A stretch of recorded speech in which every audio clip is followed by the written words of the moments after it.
కేవలం 7,999K up to 10 kgs వరకు బరువు తగ్గి అధిక బరువు నుంచి వచ్చే ప్రధాన సమస్యలను దూరం చేసుకోండి. అప్కమింగ్ రిలీజ్ కరుపు సినిమాతో కన్నా పొలిటికల్ సర్కిల్లో ఎక్కువ హైలైట్ అవుతోంది త్రిష.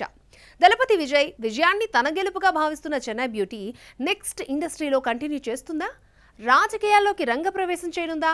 కోలీవుడ్లో త్రిష చుట్టూ వినిపిస్తున్న ఆ రూమర్స్. తమిళనాడు రాజకీయాల్లో కీలక మార్పులు చోటు చేసుకున్నాయి. టీవీకి అధిపతి సినీ హీరో దళపతి విజయ్ గెలిచినప్పటికీ దీన్ని త్రిష విజయంగానే చూస్తున్నారు జంజీ కిడ్స్. ఈ దెబ్బకు చెన్నై బ్యూటీకి విపరీతమైన క్రేజ్ ఏర్పడింది. కానీ విజయ్ మీద చూపించిన ఇంట్రెస్ట్ రిలీజ్ కాబోతున్న కరుపుపై చూపించడం లేదు Trisha. Recently audio launch event కు డుమ్మా కొట్టింది భామ. అదేమంటే సినిమాలో తాను కూడా నటించాలన్న విషయం మర్చిపోయానని గుర్తు చేసినందుకు థ్యాంక్ యూ అంటూ నెటిజన్స్ కు సెటారికల్ రిప్లై ఇచ్చేసరికి టీమ్ కి ఈమెకు మధ్య సంథింగ్ మిస్అండర్స్టాండ్ అయిందని టాక్ నడిచింది. 6 తర్వాత సూర్యతో 20 ఏళ్ల గ్యాప్ తర్వాత నటిస్తోంది త్రిష. మే 14న ప్రేక్షకుల ముందుకు రాబోతోంది కరుపు.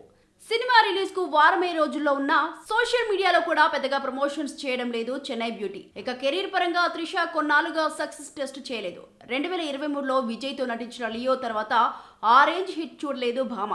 గతేడాది వచ్చిన ఐడెంటిటీ, విదాముయర్చి, గుడ్ బ్యాడ్ అగ్లీ, తగ్ లైఫ్ వరకు అన్ని బాక్స్ ఆఫీస్ దగ్గర బోల్తా పడ్డాయి. ఇటు సూర్యకు కూడా వరుస డిజాస్టర్స్ వెంటాడుతున్నాయి.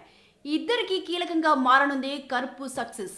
ఈ బొమ్మ బ్లాక్ బస్టర్ అయితే త్రిషకు ఒకే నెలలో డబుల్ బొనాన్జా దక్కినట్లే. కరుపు కాకుండా త్రిష ఖాతాలో ఉన్న films Vishwambhara and Malayalam film Ram. Chiranjeevi Vishwambhara shooting complete అయిన VFX వల్ల ఎప్పుడొస్తోందో చెప్పలేని పరిస్థితి. ఇక రామ్ షూటింగ్ హోల్డ్ అయింది.